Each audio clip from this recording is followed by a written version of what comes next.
La chronologie des médias, c'est quand est-ce qu'un film est disponible, à partir du moment où il est sorti en cinéma, au bout de combien de temps je peux l'avoir en vidéo à la demande, au bout de combien de temps je peux le voir sur la chaîne payante ou sur la chaîne en clair. C'est en fait l'adéquation entre le montant d'un préfinancement d'un film et les droits d'exploitation. C'est mis en place suite à des accords en 2009.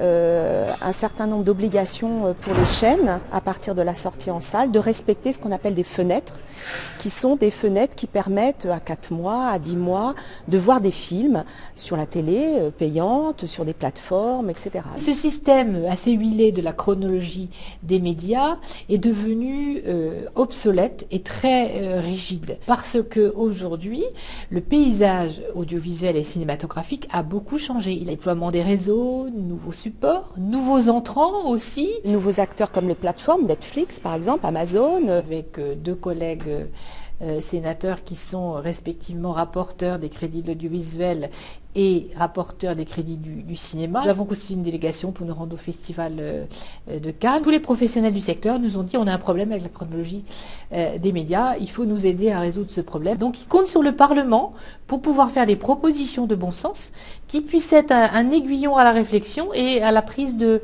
décision tout simplement. Nous avons fait une journée entière d'audition avec l'ensemble des acteurs du secteur. Alors ça va des créateurs aux producteurs, distributeurs, des exploitants de films. Premièrement, il faut que cette réforme de la chronologie des médias elle corresponde à l'attente des publics et que cette offre surtout elle soit adaptée à l'évolution des usages. Il faut aussi qu'elle permette de garantir le financement de la création. En gros, plus vous avez financé la création française, plus tôt vous serez exposé. La chronologie des médias, en fait, est un système vertueux. À partir du moment où il y a cette adéquation entre le montant des préfinancements et les droits d'exploitation des films, ça permet de séquencer l'ensemble des acteurs jusqu'aux chaînes gratuites et aux chaînes payantes.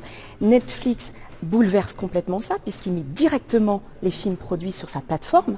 Et donc ça veut dire quoi? Ça veut dire que la question de vous poser, c'est qu'à un moment, qu'est-ce que veut le consommateur et qu'est-ce que veut la personne qui va vouloir voir le film? C'est de vouloir le voir tout de suite. Dans ce principe de la chronologie des médias, je souhaite que nous ayons une vigilance particulière par rapport à cette première fenêtre qui est la fenêtre de l'exploitation en salle. Pendant cette période, vous ne pouvez pas disposer de l'œuvre. Certaines dispositions s'inscrivent d'abord dans le principe d'une réforme globale.